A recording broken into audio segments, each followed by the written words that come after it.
दोस्तों, आज के दौर में अगर देखा जाए तो पैसा कमाना सबसे आसान है। आप इस डिजिटल एरा में सोशल मीडिया के थ्रू पैसे कमा सकते हैं। आप अपना यूट्यूब चैनल बनाकर पैसे कमा सकते हैं।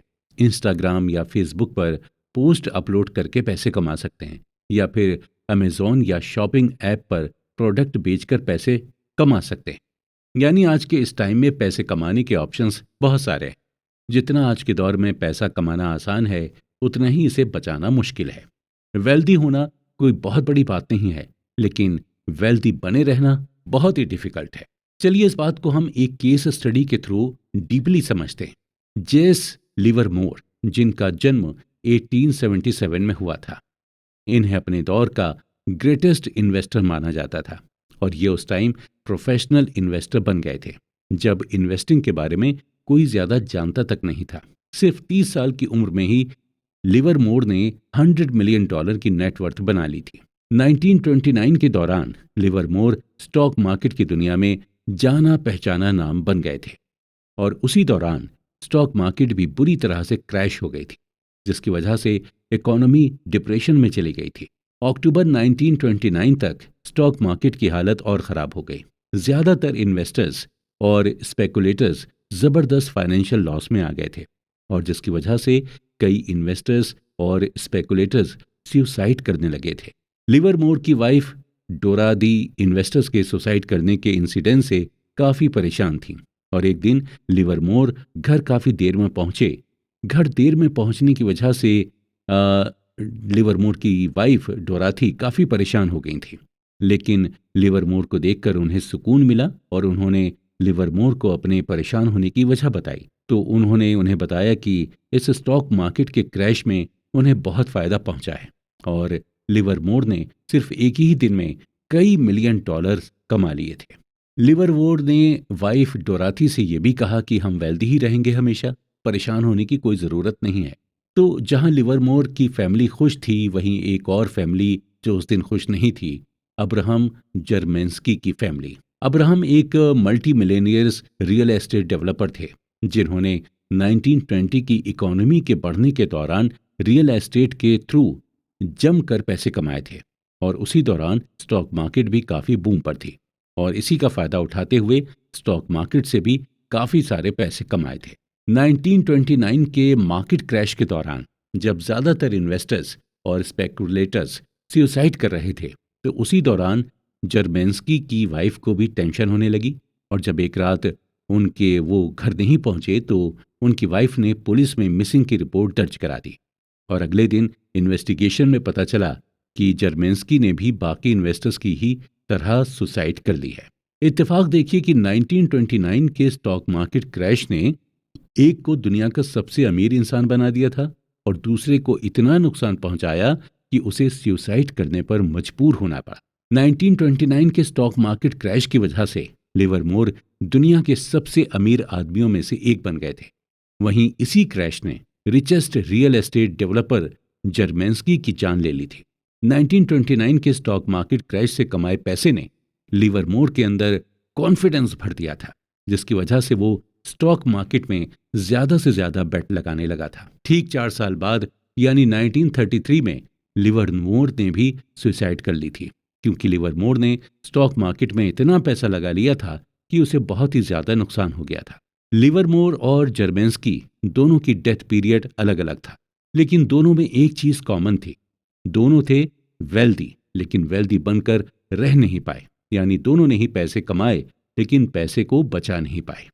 ऑथर कहते हैं कि पैसे कमाने के लिए आपको रिस्क लेना होता है, आपको होपफुल और ऑप्टिमिस्टिक होना पड़ता है, और पैसे कमाने के लिए आपको अपने कंफर्ट जोन से बाहर निकलना होता है। लेकिन कमाए हुए पैसे को बचाने के लिए आपको रिस्क से बचना होता है, अपने अंदर ह्यूमिलिटी रखनी होती है।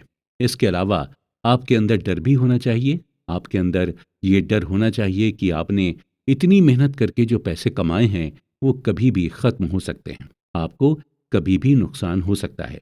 ज्यादातर वेल्दी लोग इसी माइंडसेट के साथ चलते हैं, और शायद इसलिए जितने भी वेल्दी लोग हैं वो बिल्कुल सिंपल लाइफ जीते हैं, और अपने पैसे को बिल्कुल सोच समझ कर खर्च करते हैं। वेंचर कैपिटल फर्म सेक्वोइया कैपिटल के हेड माइकल मोरिट से जब पूछा गया कि वो अभी तक मार्केट में किस तरह से बने हुए हैं, उनकी कंपनी का अभी तक मार्केट में लगातार टिके रहने का रीजन क्या है, इसका जवाब देते हुए माइकल ने कहा कि डर डर की वजह से ही वो आज सेक्वा कैपिटल अभी तक टिकी हुई है। मोरिट्स का ये मानना है कि उन्हें ये डर रहता है कि अगर आज उन्होंने पैसे कमाए तो जरूरी नहीं है कि कल भी उसी तरह वो पैसे कमा पाएंगे। अगर आज उनके साथ चीजें अच्छी हो रही हैं तो जरूरी नहीं है कि कल भी सब चीजें उनके साथ अच्छी ही हों। यानी हम ये भी कह सकते हैं कि हमारे अंदर अगर सर्वाइवल का डर नहीं होगा तो शायद हम ज्यादा दिनों तक वेल्दी नहीं रह पाएंगे। ऑथर के हिसाब से वेल्दी बने रहने के लिए हमें अपने अंदर सर्वाइवल माइंडसेट रखना होगा, और इसे आप 3 तरीके से देख सकते हैं। पहला यह है कि आपको ये सोचना होगा कि आप फाइनेंशियली अनब्रेकेबल हैं। अगर आप फाइनेंशियली अनब्रेकेबल हैं तो आपको हमेशा बड़ा रिटर्न मिलेगा, और आपको बड़ा रिटर्न तभी मिल पाएगा जब आप लॉन्ग टर्म के लिए सरवाइव कर पाएंगे। दूसरा यह है कि आपको प्लानिंग बनाकर चलना होगा। जी हाँ, सर्वाइवल माइंडसेट रखने के लिए प्लानिंग करना बेहद जरूरी है। एक प्लान तभी यूजफुल होगा जब ये रियलिटी सरवाइव कर जाए। तीसरा यह है कि आपको ऑप्टिमिस्टिक पर्सनैलिटी रखनी होगी। जब आप ऑप्टिमिस्टिक पर्सनैलिटी रखते हैं तो आपके अंदर सर्वाइवल माइंडसेट आने लगता है। ऑप्टिमिस्टिक होने पर आपके अंदर बिलीफ भी आता है कि आप कैसी भी सिचुएशन में सरवाइव कर लेंगे। हमेशा ये ध्यान रखें कि पैसा कमाना मुश्किल नहीं है, बल्कि उस पैसे को बचाए रखना मुश्किल है। इसलिए जब आप पैसे कमा लें तो आपको यही कोशिश करनी चाहिए कि उस पैसे को कैसे बचाएं, और आप पैसे बचाकर ही पैसे को अपनी ओर तेजी से अट्रैक्ट कर सकते हैं। Tells you win. दोस्तों, हम अपनी लाइफ में बहुत सारी चीजों को करते रहते हैं और बहुत सारे प्लान बनाते रहते हैं, लेकिन इनमें से कुछ प्लान सक्सेसफुल होते हैं और कुछ प्लान में हमें फेलियर मिलती है। कई बार ऐसा होता है कि जब हम किसी सक्सेसफुल इंसान को देखते हैं तो हम सिर्फ उसकी सक्सेस के बारे में ही सोचते हैं, लेकिन हम कभी ये नहीं सोचते हैं कि उस सक्सेस को पाने के लिए वो इंसान कितनी बार फेल हुआ होगा। हॉलीवुड के मशहूर एक्टर ब्रैड पिट को 30 साल लगातार काम करने के बाद स्टार गिल्ड बेस्ट एक्टर का अवार्ड मिला था। टाइटैनिक के हीरो लियोनार्डो डिकैप्रियो को बेस्ट एक्टर के लिए ऑस्कर नॉमिनेशन 5 बार मिला, लेकिन जीता उन्होंने एक ही बार। हमें नहीं पता कि हम जिस भी काम को कर रहे हैं उसमें हमें कितनी सक्सेस मिलेगी। कुछ ऐसे काम होते हैं जिसमें हम कामयाब होते हैं, तो कुछ काम ऐसे भी होते हैं जिनमें हम फेल हो जाते हैं। बिजनेस और इन्वेस्टिंग में चीजें इसी तरह से काम करती हैं। आप जितने भी इन्वेस्टर्स को देखेंगे उन्हें सक्सेस से ज्यादा फेलियर मिली होगी, और वो इस चीज को भी एक्सेप्ट करते हैं। वो ये मानकर चलते हैं कि उन्हें फेलियर ज्यादा मिलेगी, लेकिन उनकी नजर मेजॉरिटी आउटकम पर होती है। यानी उनके मन में कहीं ना कहीं ये चलता है कि सक्सेस होने पर उन्हें क्या मिलेगा। अगर ब्रैड पिट शुरू में अवार्ड ना मिलने की वजह से एक्टिंग छोड़ देते तो क्या वो इतने पॉपुलर एक्टर होते, और क्या उन्हें 30 साल के बाद बेस्ट एक्टर का अवार्ड मिलता। ब्रैड पिट को ये समझ आ गया था कि आपके कुछ प्रोजेक्ट चलते हैं और कुछ नहीं, लेकिन आपको लगातार काम करते रहना चाहिए। आपको अपने एम की ओर लगातार बढ़ते रहना चाहिए। आपको टेल के बारे में सोचना चाहिए, यानी एंड रिजल्ट के बारे में सोचना चाहिए। ऑथर कहते हैं कि आप अपने आसपास जो भी प्रॉफिटेबल, फेमस और इन्फ्लुएंशियल चीज़ों को देखते हैं वो टेल इवेंट का ही नतीजा होता है। यानी उस चीज़ को अचीव करने के लिए लाखों एफर्ट्स किए जाएंगे। जब हम अपना फोकस टेल इवेंट पर करने लगते हैं तो हमारे सामने कोई भी ऑब्स्टेकल या कोई भी परेशानी आ जाए, हमें अपना मनचाहा रिजल्ट मिल ही जाता है। और टेल इवेंट पर फोकस करके हमें यह भी समझ में आने लगता है कि यह कितना रेयर और पावरफुल है। टेल एंड ड्रिवन आपको कई सारी कंपनीज भी मिलेंगी, और टेल एंड ड्रिवन का सबसे अच्छा एग्जाम्पल है कोई भी वेंचर कैपिटल फर्म। अक्सर वेंचर कैपिटल फर्म नए नए स्टार्टअप को फंडिंग करती है। एक वेंचर कैपिटल फर्म नॉर्मली 40 से 50 स्टार्टअप को फंडिंग देती है, और उस वेंचर कैपिटल को ये भी मालूम होता है कि इस 40 से 50 स्टार्टअप में आधे से ज्यादा स्टार्टअप फेल हो सकते हैं, लेकिन उन्हें यह भी मालूम होता है कि एटलीस्ट 10 स्टार्टअप तो चलेंगे ही, और उन 10 में से 2 या 3 स्टार्टअप ऐसे होंगे जो उनके लिए बोनांजा ऑफर की तरह होंगे, यानी उनका रिटर्न 100% से भी ज्यादा होगा। और वेंचर कैपिटल उन्हीं 2 या 3 स्टार्टअप से अपने पूरे इन्वेस्ट किए हुए पैसे को प्रॉफिट समेत वापस ले लेती है। इसी तरह जब कोई इन्वेस्टर अपना पोर्टफोलियो बनाता है तो उसे भी ये मालूम होता है कि पोर्टफोलियो में शामिल हर स्टॉक उसे अच्छा रिटर्न नहीं देगा, लेकिन पोर्टफोलियो में शामिल एक दो स्टॉक ऐसे होंगे जो पूरे पोर्टफोलियो का प्रॉफिट कवर करके दे देंगे। ऑथर की माने तो टेल इवेंट ही सब कुछ है, और जिसने ये समझ लिया वो ही सक्सेसफुल हुआ। आप जितने भी वेल्दी लोगों की कहानी सुनेंगे, आपको उनके बारे में यही पता चलेगा कि वो हमेशा टेल इवेंट के बारे में सोचते हैं। जब आपको ये रियलाइज हो जाता है कि बिजनेस में टेल्स ही सब कुछ है, तो आपके लिए फेल होना, बिजनेस का ना चलना, लॉस होना, ये सभी बातें नॉर्मल हो जाती हैं। आपको फेलियर बिल्कुल भी सरप्राइजिंग नहीं लगता, और आप इसे भी वेल्दी होने का एक पार्ट मान लेते हैं, और आप ये एक्सेप्ट कर लेते हैं कि फेलियर भी इसी प्रोसेस का एक हिस्सा है। हमारे साथ इशू यही होता है कि हम फेलियर को एक्सेप्ट नहीं करते। हम पैनिक करने लग जाते हैं। हमें ये लगने लगता है कि हमारे साथ कैसे हो सकता है, हमने तो बहुत मेहनत की थी। लेकिन हम ये भूल जाते हैं कि मेहनत का रिजल्ट तो हमें हमेशा एंड में ही मिलता है। अगर आप एक अच्छे स्टॉक पिकर हैं तो आपके साथ ये हो सकता है कि कई बार आप स्टॉक पिक करने में गलती कर जाएं, या अगर आप एक अच्छे बिजनेसमैन हैं तो ये आपके साथ बिल्कुल हो सकता है कि आप एक खराब और नॉन प्रॉफिटेबल प्रोडक्ट को बेचने लग जाएं। ग्रेट इन्वेस्टर्स पीटर लिंच का ये मानना है कि अगर आप किसी बिजनेस में अच्छे हैं तो यानी आप उस बिजनेस में 10 में से 6 बार करेक्ट होंगे और 4 बार इनकरेक्ट होंगे। यानी आपके 6 डिसीजन सही होंगे तो 4 डिसीजन गलत होंगे। हम अपने ऊपर सही चीज़ों को करने के लिए खुद पर मेंटल प्रेशर बनाने लगते हैं। हम ये सोचने लगते हैं कि हमसे कोई गलती कभी हो ही नहीं सकती। महान बल्लेबाज सचिन तेंदुलकर भी फेल हुए थे, और 25 साल क्रिकेट खेलकर भी उनसे कई गलतियां हुई थीं। और अगर ऐसा ना होता तो 664 इंटरनेशनल मैचेस में उनकी 100 सेंचुरी से और कई ज्यादा सेंचुरीज होती। इन्वेस्टर्स और एंटरप्रेन्योर से हमें यही सीखने को मिलता है कि कोई भी हर बार सही डिसीजन नहीं ले सकता। आपको क्या लगता है कि Bill Gates, Jeff Bezos, Elon Musk हर बार सही ही डिसीजन लेते हैं? नहीं, उनके कई बार कई डिसीजंस गलत भी होते हैं। बस फर्क सिर्फ इतना है कि हमें उनके गलत डिसीजन के बारे में पता नहीं चलता, क्योंकि हम उनकी सक्सेस को ही देखकर चकाचौंध हो जाते हैं।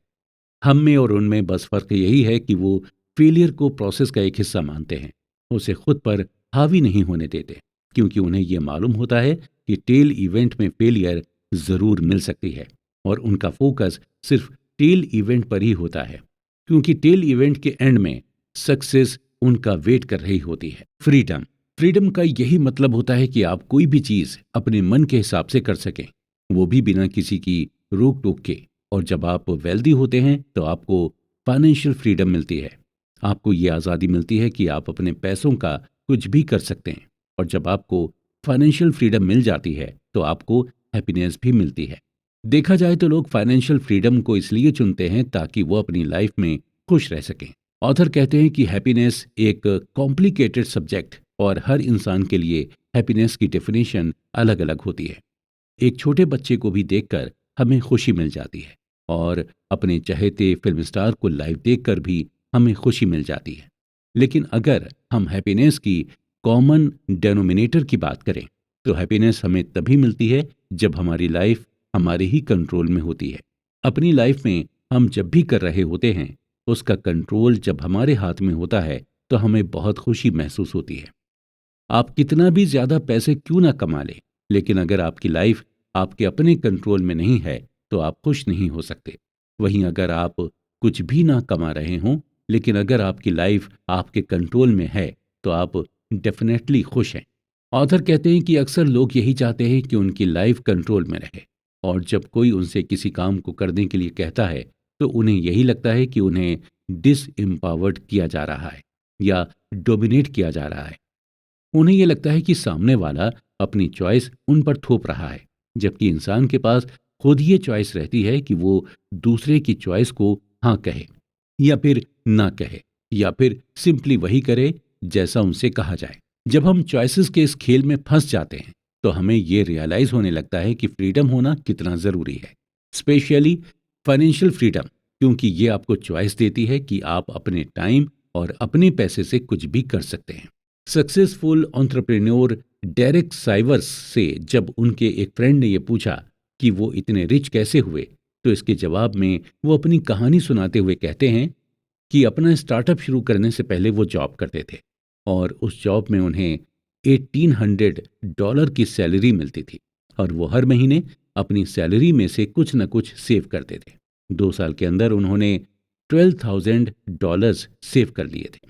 जॉब करने के दौरान उनकी एज 22 साल थी, यानी 22 साल की एज में उन्होंने $12,000 सेव कर लिए थे। $12,000 सेव करने के बाद डेरेक ने अपनी जॉब से रिजाइन कर दिया और जॉब छोड़कर वो एक फुल टाइम म्यूजिशियन बन गए थे। डेरेक को हर महीने म्यूजिक का कोई ना कोई असाइनमेंट मिलने लगा था और असाइनमेंट से मिलने वाले पैसे से वो अपना खर्च चलाते थे। ओवरऑल डेरेक को अब पूरी तरह से फ्रीडम मिल गई थी।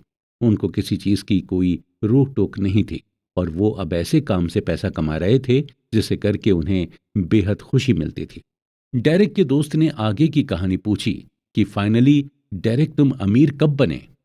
आगे फिर उनके फ्रेंड ने उनकी कंपनी के बेचने का जिक्र करते हुआ कि डेरेक क्या तुम अपनी कंपनी बेचकर अमीर हुए थे। इसका जवाब डेरेक ने बड़ी खूबसूरती से देते हुए कहा था कि कंपनी बेचना तो सिर्फ पैसों का ट्रांजैक्शन था। असल में अमीर वो 22 साल की उम्र में बन गए थे जब वो फुल टाइम म्यूजिशियन बन गए थे। जानी यानी कि हम अमीर असल में तब होते हैं जब हम वो काम करते हैं जिसे करने में हमें मजा आता है और उस काम को करने में हमें पैसे भी मिलते रहते हैं। असली फाइनेंशियल फ्रीडम तभी मिल सकती है जब आप वो करें जो आप करना चाहते हैं और उसी को करते हुए आपको पैसे भी मिलते रहें। लोग अक्सर फाइनेंशियल फ्रीडम की तलाश में अपनी जॉब चेंज करते रहते हैं क्योंकि उन्हें लगता है कि जॉब चेंज करके उन्हें ज़्यादा पैकेज मिलेगा, जबकि ज़्यादा पैकेज से फाइनेंशियल फ्रीडम नहीं मिलती। आपको फाइनेंशियल फ्रीडम तभी मिल पाएगी जब आपकी लाइफ आपके कंट्रोल में होगी। अब हम बात करते हैं man in the car paradox. जब आप किसी को महंगी कार चलाते हुए देखते हैं तो आप ये नहीं सोचते कि कार चलाने वाला इंसान कितना रिच होगा या उसने इस कार को खरीदने के लिए कितनी मेहनत की होगी, बल्कि आप यही सोचते हैं कि काश ऐसी ही महंगी कार हमारे पास भी होती। और ये एक पैराडॉक्स होता है। अक्सर लोग इसलिए वेल्दी होना चाहते हैं ताकि उन्हें लोग एडमायर कर सकें, लोग उन्हें पसंद करें। और ऐसे लोग इसलिए महंगे कपड़े, महंगी कार, महंगी घड़ियां खरीदते हैं ताकि वो दूसरों को इम्प्रेस कर सकें, दूसरे उन्हें एडमायर करें। बल्कि रियलिटी में दूसरे उनसे इम्प्रेस या एडमायर नहीं होते। उनके महंगे कपड़े, महंगी घड़ियां और महंगी कार देखकर दूसरे लोग अपने लिए एक बेंचमार्क तय कर लेते हैं कि उन्हें भी ऐसी ही घड़ी लेनी है, ऐसी ही महंगी कार लेनी है और ऐसे ही महंगे महंगे कपड़े पहनने हैं। और उनके अंदर भी सेम डिजायर होती है कि उनसे भी लोग इम्प्रेस हों और लोग उन्हें भी एडमायर करें। ये एक ह्यूमन टेंडेंसी है। इंसान हमेशा से चाहता है कि लोग उसे पसंद करें, उसे एडमायर करें, उसे ही लोग अपना रोल मॉडल माने। और इसके लिए ज़्यादातर लोग पैसे का सहारा लेते हैं या फिर महंगी चीज़ों को फ्लॉन्ट करके दूसरों का दिल जीतने की कोशिश करते हैं। लेकिन उन्हें भी ये मालूम होता है कि दूसरे भी यही चाहते हैं। वो आपसे और आपकी चीज़ों से इम्प्रेस नहीं होते हैं, बल्कि उनकी खुद की पर्सनल डिज़ायर उन्हें आपसे बात करने के लिए मजबूर करती है। लोगों को पैसे से इम्प्रेस करने से बेहतर है आप उन्हें अपनी ह्यूमिलिटी, काइंडनेस और एम्पैथी से इम्प्रेस करें, क्योंकि इन चीज़ों से बनाया गया इम्प्रेशन लॉन्ग लास्टिंग होता है। आप कितने भी गरीब या अमीर हो जाएं, लेकिन अपने नेचर से आप लोगों को अपनी ओर खींच सकते हैं। Wealth is what you don't see. हम पैसे को तो अपनी आंखों से देख सकते हैं, लेकिन वेल्थ को नहीं। वेल्दी होना एक स्टेट ऑफ लिविंग है। जैसे आप हवा को नहीं देख सकते, ठीक उसी तरह आप वेल्थ को भी नहीं देख सकते। आपको ऐसे कई लोग मिल जाएंगे जो महंगी महंगी कार चलाएंगे, लेकिन महंगी कार होने पर भी वो इतने अमीर नहीं होते। वहीं आप ऐसे भी लोगों को देखेंगे जिनके पास नॉर्मल सी कार होगी, लेकिन एक्चुअल में वो बहुत अमीर होंगे। हालांकि ये भी हो सकता है कि अगर किसी के पास महंगी कार है तो वो एक्चुअल में वेल्दी हो सकता है, लेकिन उस महंगी कार की वजह से उसकी वेल्थ कम हो जाती है। ऑथर ने इस बात को हमें एग्जाम्पल देकर समझाया है कि अगर आपने 1 करोड़ की कार ली है तो इसका यही मतलब हुआ कि आपकी जो वेल्थ थी उससे आपके 1 करोड़ रुपए कम हो गए। मोस्टली जो वेल्दी होते हैं इसीलिए महंगी कार खरीदना अवॉइड करते हैं। हम अक्सर वेल्थ को देखकर ही जज करते हैं और हमें सामने वाला जैसा दिखता है हम उसी हिसाब से अपना परसेप्शन बना लेते हैं। अगर कोई महंगे ब्रांडेड कपड़े पहनता है तो हमें यही लगने लगता है कि सामने वाला वेल्दी है, लेकिन हमें पूरी रियलिटी नहीं पता होती। हो सकता है सामने वाले ने कपड़े तो महंगे पहने हैं, लेकिन उसके ऊपर लाखों करोड़ों का डेब्ट हो। मॉडर्न कैपिटलिज्म की वजह से आज लोग आसानी से खुद को वेल्दी दिखाते हैं, जबकि वो एक्चुअल में होते नहीं हैं। लोन लेकर आप भी महंगी कार ले सकते हैं, आलीशान घर बनवा सकते हैं या फिर महंगे कपड़े पहन सकते हैं। ये सब करना आसान है, लेकिन इन चीज़ों को मेंटेन करना आपके लिए मुश्किल हो जाएगा। महंगी कार लेंगे तो ईएमआई भी ज़्यादा आएगी और फिर उसका मेंटेनेंस का बिल भी ज़्यादा आएगा। यानी महंगी चीज़ें लेना आसान है, लेकिन उन्हें मेंटेन करना मुश्किल। और ये आप तभी कर पाएंगे जब आप वाकई में वेल्दी होंगे। इसी तरह सिंगर रिहाना ज़्यादा खर्च करने के चक्कर में बैंकरप्ट हो गई थी, और जिसकी वजह से उन्होंने अपने फाइनेंशियल एडवाइज़र को केस कर दिया था। कोर्ट में एडवाइज़र ने रिहाना से यही कहा कि जब आप महंगी महंगी चीज़ें खरीदेंगी तो एंड में आपके पास सिर्फ महंगी चीज़ें ही बचेंगी, आपके पास पैसे नहीं बचेंगे। अक्सर जब कोई ये कहता है कि वो करोड़पति बनना चाहता है, तो उसका यही मतलब होता है कि वो करोड़ों रुपए खर्च कर सके। हम रिच और वेल्दी होने में डिफ्रेंशिएट नहीं कर पाते। रिच आपकी करंट इनकम बताती है। अगर आज आपके अकाउंट में 1 करोड़ रुपए हैं तो आप अमीर हैं, लेकिन वहीं अगर सालों से आपके अकाउंट में करोड़ों रुपए आते और जाते रहे हों तो आप वेल्दी हैं। आज आप अमीर हैं, हो सकता है कल आप अमीर ना हो। आज आपके अकाउंट में करोड़ों रुपए हों, लेकिन हो सकता है कल ना हो। सही मायने में वेल्दी कभी हमें दिखाई नहीं दे सकती। वेल्थ एक ऐसी इनकम होती है जो आप कभी खर्च नहीं करते। आज के दौर में हमें रिच इंसान तो मिल जाएगा, लेकिन वेल्दी इंसान नहीं मिलेगा, क्योंकि वेल्दी लोग बहुत ही लो प्रोफाइल तरीके से रहते हैं और ये ज्यादा सोसाइटी में लोगों के सामने खुलकर नहीं आते हैं, और इनके रहन सहन या ड्रेसिंग से आपको अंदाजा भी नहीं लग पाएगा कि ये रिच हैं। डीप डाउन अगर हम देखें तो हर इंसान वेल्दी ही बनना चाहता है। वो नहीं चाहता कि आज अगर उसके पास करोड़ों रुपए हों तो कल वो करोड़ों रुपए खत्म हो जाए। इंसान यही चाहता है कि उसके पास करोड़ों रुपए हमेशा रहें और ये बढ़ते ही जाएं। इसके अलावा वो ये भी चाहता है कि उन्हें फ्रीडम और फ्लेक्सिबिलिटी मिले, और ये सभी चीज़ें आपको तभी मिलती हैं जब आपको ये मालूम होता है कि आपके पास फाइनेंशियल एसेट्स हैं जिसे आपने खर्च नहीं किया है। आप खुद सोचिए कि किस बात से आपको ज़्यादा सेटिस्फेक्शन मिलता है। आपके अकाउंट्स में करोड़ों रुपए पड़े हों या फिर आपके अकाउंट से करोड़ों रुपए खर्च हो गए हों। जाहिर सी बात है, आपको इस बात से ज़्यादा सेटिस्फेक्शन मिलेगा कि आपके अकाउंट में करोड़ों रुपए हैं और ये रुपए ऐसे हैं जिन्हें आप खर्च नहीं करना चाहते। जब ये सोच आपके अंदर आ जाएगी तो आप खुद को वेल्दी समझिए, और जब ये सोच आपके अंदर आ जाती है तो आप सच में फ्री और फ्लेक्सिबल हो जाते हैं। हम इंसान आगे बढ़ने के लिए हमेशा एक रोल मॉडल की तलाश करते रहते हैं, और ऐसा करके ही हम आगे बढ़ भी सकते हैं।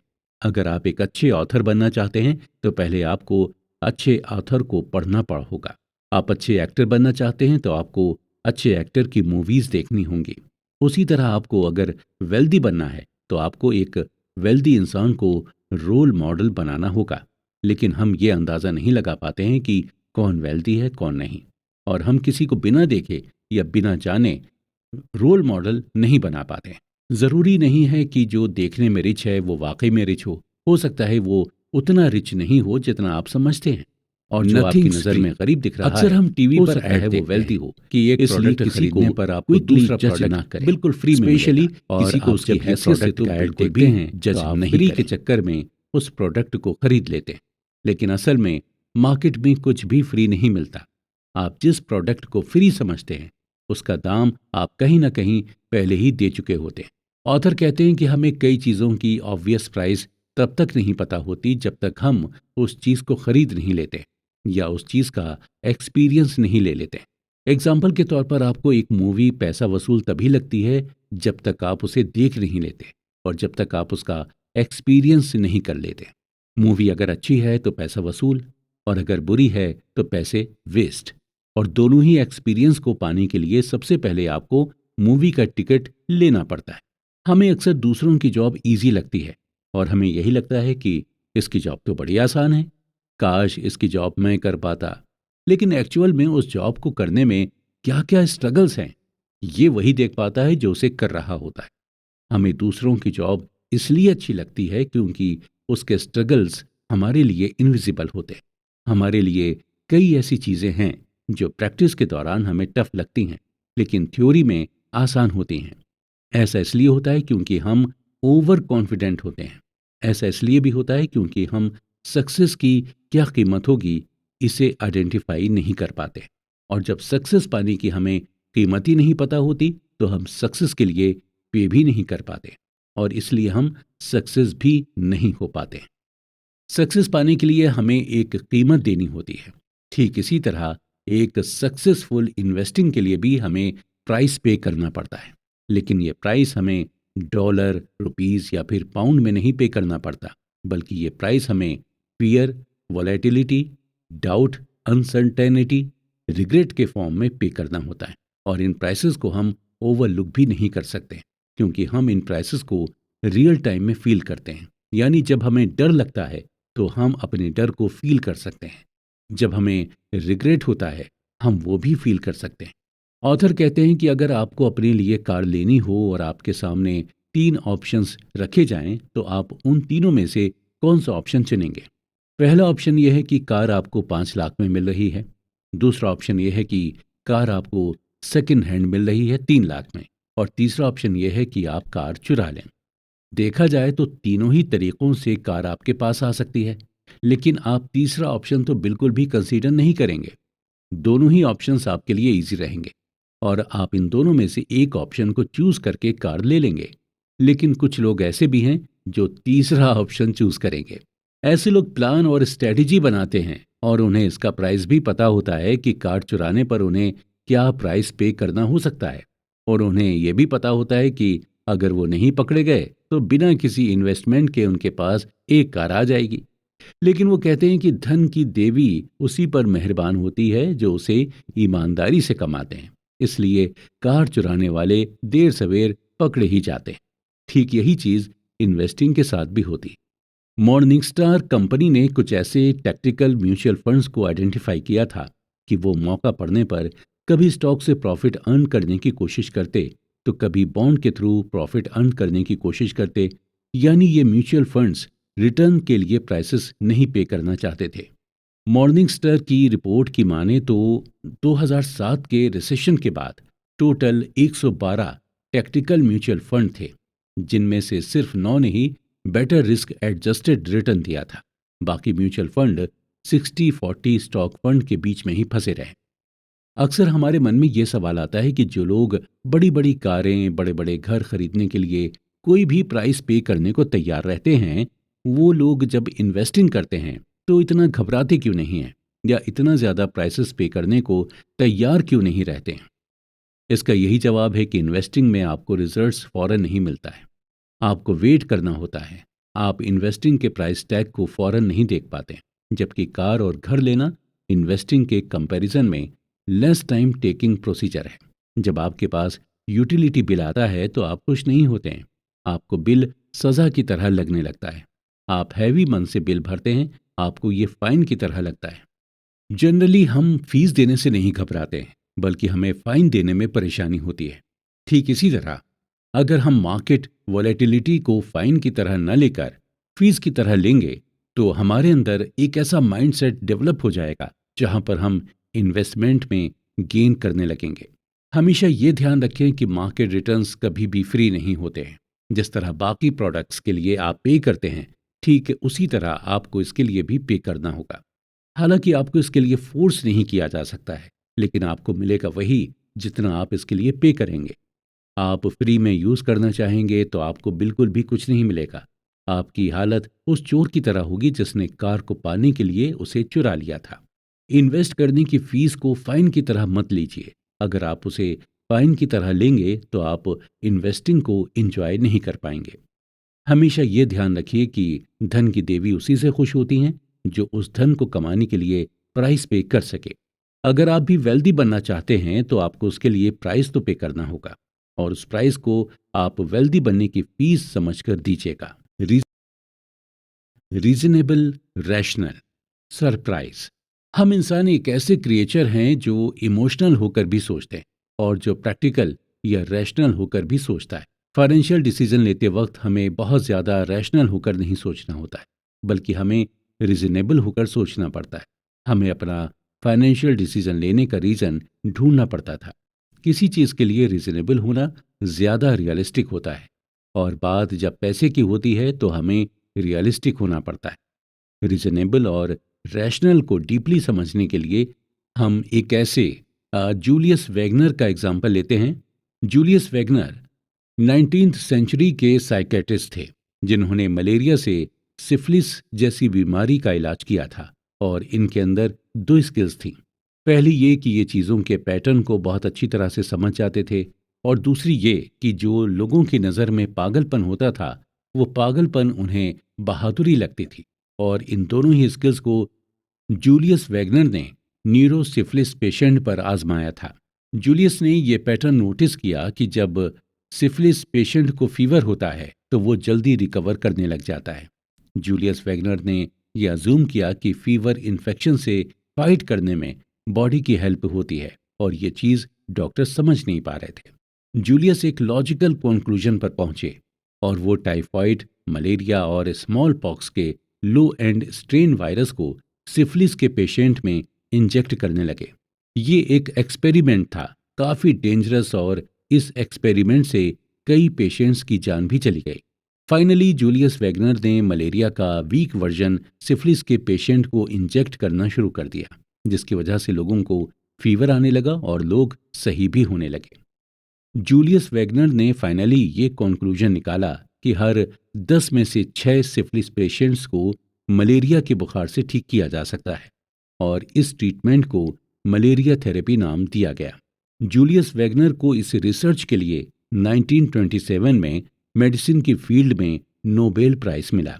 हालांकि बाद में मलेरिया थेरेपी को पेनिसिलिन से रिप्लेस कर दिया गया था, लेकिन जूलियस वैगनर दुनिया के ऐसे पहले डॉक्टर बने जिन्होंने ये बताया कि फीवर से हम इन्फेक्शन से फाइट कर सकते हैं। लोग फीवर को बुरी तरह से लेते हैं और उसे ट्रीट करने के लिए अलग अलग दवाइयों का इस्तेमाल करते हैं। लोग फीवर को इसलिए बुरा मानते हैं क्योंकि फीवर में हमें पेन होता है, हमारी बॉडी को तकलीफ होती है। जब फीवर होता है तो हम रिजनेबल नहीं हो पाते, हम रैशनल होते हैं। हम बस यही सोचते हैं कि जल्दी से डॉक्टर हमें मेडिसिन दे और हम ठीक हो जाएं। हम ये नहीं सोचते कि चलो अच्छा है हमें फीवर हुआ है, इससे हमारी बॉडी इन्फेक्शन से फाइट कर लेगी। हम ऐसा नहीं सोचते हैं क्योंकि हम फीवर से हर्ट होते हैं। ठीक इसी तरह जब हम फाइनेंशियल डिसीजन लेते हैं तो इसी तरह सोचते हैं। हम रिजनेबल नहीं, रैशनल होकर सोचते हैं, क्योंकि हमें डर लगता है कि कहीं हमारा पैसा डूब ना जाए, कहीं हमें भारी नुकसान ना हो जाए। ऑथर कहते हैं कि देखा जाए तो एक इंसान ना तो रैशनल और ना ही इरैशनल है। हम ज्यादा हार्डली थिंक करते हैं, हम ज्यादा अपनी थिंकिंग पर सवाल भी नहीं करते। हैरी मार्कोविट्स को रिस्क और रिटर्न के बीच मैथमेटिकल ट्रेड ऑफ के लिए नोबेल प्राइज मिला था। जब मार्कोविट्स से पूछा गया कि उन्होंने किस तरह से अपने पैसे को इन्वेस्ट किया, तो इसके जवाब में उन्होंने यही बताया कि उन्होंने अपने पोर्टफोलियो को बॉन्ड और इक्विटी में 50-50 स्प्लिट किया था, ताकि कभी फ्यूचर में अपने इन्वेस्टमेंट को लेकर उन्हें रिग्रेट ना हो। और कभी ज़रूरत पड़ने पर मार्कोविट्स इस स्ट्रेटजी को चेंज भी कर लेते थे, कभी 60% बॉन्ड तो कभी 40% इक्विटी। मार्कोविट्स ना तो ज़्यादा रैशनल थे और ना ही इरैशनल, बल्कि वो रिजनेबल थे। उनके पास वजह थी, उनके पास ये वजह थी कि उन्हें फ्यूचर में कोई नुकसान ना हो, इसलिए ये स्ट्रेटजी उन्होंने अपनाई थी। फाइनेंशियल प्लानिंग बनाने से पहले आप उसके लिए रीज़न ढूंढें। ऐसा ना हो कि पूरी दुनिया बना रही है तो आप भी बनाएं, या पूरी दुनिया कहती है कि फाइनेंशियल प्लानिंग बनाना चाहिए तो आप भी फाइनेंशियल प्लानिंग बना रहे हैं। आप ये खुद डिसाइड करें कि फाइनेंशियल प्लानिंग के लिए आपका क्या रीज़न है। आगे हम बात करेंगे हिस्ट्री की। हिस्ट्री मोस्टली सरप्राइजिंग इवेंट की स्टडी होती है, लेकिन जो इन्वेस्टर्स होते हैं वो हिस्ट्री के बेसिस पर ही फ्यूचर का अजम्पशन या एनालाइज करते हैं। इन्वेस्टर्स जब मार्केट की हिस्ट्री को देखते हैं तो उससे ये रफ आइडिया लगा लेते हैं कि फ्यूचर में वो क्या क्या आइडियाज़ को यूज़ कर सकते हैं। लेकिन अक्सर इन्वेस्टर्स हिस्ट्री का यूज़ करके अपना और दूसरों का नुकसान करा देते हैं। इन्वेस्टिंग हिस्ट्री पर इन्वेस्टर को डिपेंड नहीं रहना चाहिए। इन्वेस्टिंग हिस्ट्री पर डिपेंड होकर इन्वेस्टर्स दो गलतियां कर देते हैं। पहली ये कि आप आउटलेयर्स इवेंट को मिस कर सकते हैं, जिसकी वजह से मार्केट में मूवमेंट होता रहता है। ऑथर बताते हैं कि हर डेकेड, हर सेंचुरी अलग अलग होती है और हर डेकेड में अलग अलग टाइप्स के लोग होते हैं। 19th सेंचुरी की ग्लोबल इकोनॉमी अलग थी और 20th सेंचुरी की ग्लोबल इकोनॉमी बिल्कुल अलग है। 19th सेंचुरी में दो वर्ल्ड वॉर हुए और स्टॉक मार्केट का ग्रेट डिप्रेशन भी आया। लेकिन अभी अगर हम 20th सेंचुरी की बात करें तो इतने मेजर इवेंट्स नहीं हुए जिसे हम इन्वेस्टिंग हिस्ट्री में इंक्लूड कर सकें। अगर आप इन्वेस्टर हैं तो आपको ये समझना होगा कि हर इवेंट अलग अलग होती है और अलग अलग तरह से मार्केट को इफेक्ट करती हैं। अगर 19th के स्टॉक मार्केट डिप्रेशन में मार्केट को $10 बिलियन का नुकसान हुआ, तो ये ज़रूरी नहीं है कि अगर 20th सेंचुरी में कोई स्टॉक मार्केट डिप्रेशन में आया तो उसमें भी $10 बिलियन का नुकसान हो सकता है इससे कई गुना ज़्यादा हो, या ये भी हो सकता है कि कई गुना कम हो। इसलिए हिस्ट्री के बेस पर हमें इन्वेस्टिंग का फ्यूचर नहीं प्रिडिक्ट करना चाहिए। दूसरी गलती यह है कि हिस्ट्री फ्यूचर इकोनॉमी और स्टॉक मार्केट के लिए एक मिसलीडिंग गाइड की तरह काम करती है, क्योंकि ये हमें स्ट्रक्चरल चेंज प्रोवाइड नहीं करती जो करंट सिनेरियो के लिए ज़रूरी है। 19th सेंचुरी में वेंचर कैपिटल नाम की कोई चीज़ नहीं होती थी। अगर किसी को स्टार्टअप शुरू करना होता था तो फंड उसे खुद से ही मैनेज करना होता था, या फिर आपको बैंक से लोन लेकर अपना स्टार्टअप शुरू करना होता था। यानी स्टार्टअप के लिए रिस्क ज़्यादा था। अगर हम हिस्टोरिकल डेटा की तरफ जाएंगे तो हम स्टार्टअप फंडिंग में डिफरेंस देखेंगे। कितना चेंजेस अब आ गया। अब स्टार्टअप को फंड करने के लिए वेंचर कैपिटल फर्म मार्केट में आ गई हैं। जिस तरह से आज स्टार्टअप को फंड किया जा रहा है वो पास्ट से कहीं बेहतर है। पहले हम किसी कंपनी के शेयर को फिजिकल फॉर्म में खरीदते थे, यानी पहले शेयर को खरीदने के बाद हमें एक रिसीप्ट मिलती थी। अब हम ऑनलाइन शेयर खरीद सकते हैं और ऑनलाइन ट्रेडिंग भी कर सकते हैं। अगर हम हिस्ट्री के बेसिस पर ही इकोनॉमी या स्टॉक मार्केट को चलाते तो ये स्ट्रक्चरल चेंजेस हमें कभी मिलते ही नहीं। अब कई चीज़ें बदल गई हैं।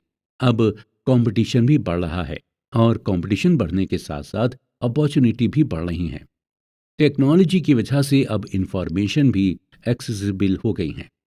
इंडस्ट्रीज बदलने लगी हैं क्योंकि इकोनॉमी इंडस्ट्रियल से शिफ्ट होकर टेक्नोलॉजी सेक्टर में आ गई है और टेक्नोलॉजी सेक्टर में डिफरेंट बिजनेस साइकिल्स और कैपिटल का यूज़ होता है।